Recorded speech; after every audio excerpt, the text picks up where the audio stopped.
I, John O'Regan, the uncommon voice for the common man, coming to you today live from Shadyside, Ohio, where I have just learned that the Somali pirates have killed 4 American nationals on the high seas. And what is absolutely incredible about this is that we had 4 or 5 of our naval vessels in the area, but you know what they were doing? They were negotiating with this people. That's right, they were trying to negotiate their release. That's incredible to me. We have got 4 warships that can blow these damn things out of the water, and what we have is our warships and our Navy negotiating with these people. We express our deepest condolences for the innocent lives callously lost aboard the Quest, which is the yacht that these 4 people had, and we are negotiating with them. We're talking to them, trying to rationalize out what's going on here, instead of using these 4 naval vessels in the way that they should be used.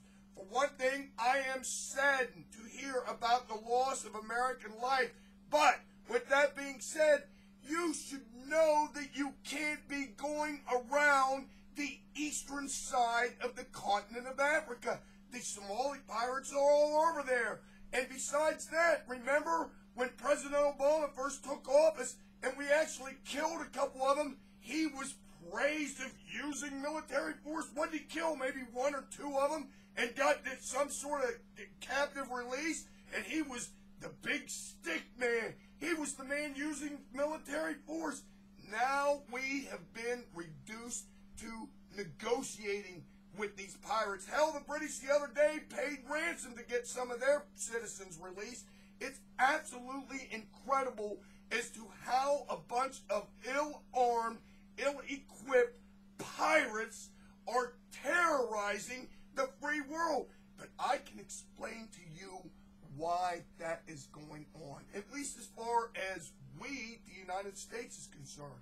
The Somali pirates are what? That would be Muslims.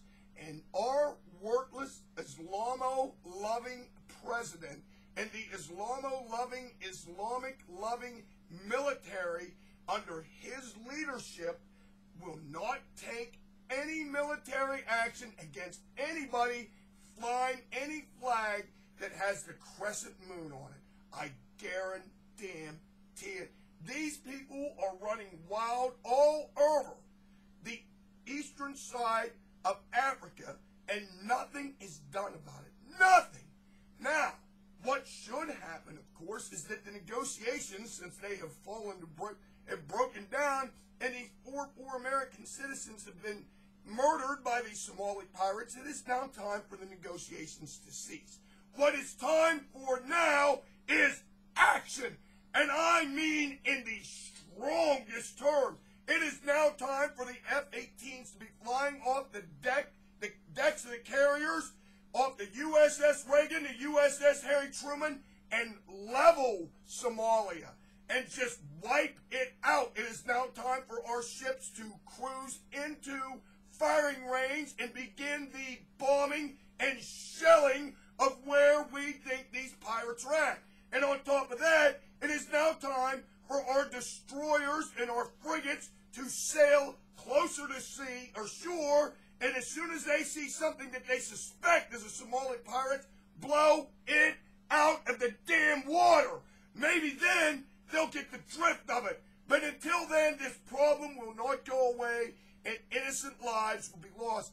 But I'm telling you this, as sure as I'm sitting here, our president isn't going to do shit about it. I guarantee it, any more than he did anything about those Iranian warships coming through the Suez Canal, because they are Muslims, and our Islamo-loving president isn't going to touch these people.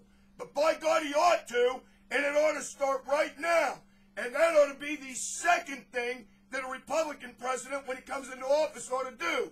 The same way that the Iranians knew that Ronald Reagan was going to do something about the hostage crisis, and it wouldn't be to their liking. And that is exactly what the next Republican president needs to do, and clean up this mess in Somalia once and for all, and the consequences be damned.